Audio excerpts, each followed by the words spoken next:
বাংলাকে বঞ্চনার অভিযোগ তুলে সংসদে সরব অভিষেক। সংসদে চলেছে বাজেট নিয়ে আলোচনা।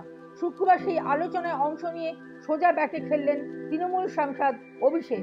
তিনি স্পষ্টতই বিহারে বাজেট বলে অভিযোগ তুললেন।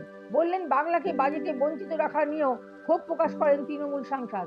তার দাবি, বিহারে বিজেপির শরিক জনতা দলের 12 জন সাংসদ আছে।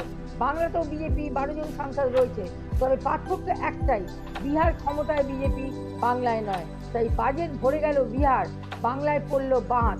তিনি আরো বলেন, এটি একটি বাংলা বিরোধী বাজেট। আনন্দ মোমাই নিয়েও সুর চড়ান অভিষেক। তার দাবি, জনগণরা ছাড়াও কোনো নতুন প্রকল্প বা নীতি নির্ধারণ করা অন্ধকারে তীর চালানোর সমান। এরপরই কেন্দ্র সরকারের বিরুদ্ধে তোপ লেগে অভিষেক বললেন, বিজেপি গরিবের থেকে নিয়ে ধনীদের ট্যাগ ভরাচ্ছে। বিরোধীরা টেবিল চাপড়ে অভিষেকের বক্তব্যকে সমর্থন জানায়। বাজেট বক্তৃতায় অভিষেক প্রথম থেকেই সোজা ব্যাটে আক্রমণ করলেন বিজেপিকে। তার দাবি, ন্যূনতম সহায়ক মূল্য বাড়ানোর দাবিতে ক্রমাগত আন্দোলন চালিয়ে চলেছেন কৃষকরা, কিন্তু কেন্দ্র সেই দিকে কান পাচ্ছে নারাজ। তাদের সহায়ক মূল্য বাড়ানো কিংবা ঋণ মকুব তো দূর, উল্টে ঋণ নেওয়ার মাত্রা বাড়িয়ে দিচ্ছেন কেন্দ্র, যার মধ্যে দিয়ে পরোক্ষভাবে দেশের কৃষকদের আরও ঋণ নেওয়ার সুযোগ ছেড়ে দিচ্ছেন তিনি। পাশাপাশি তার আরও দাবি,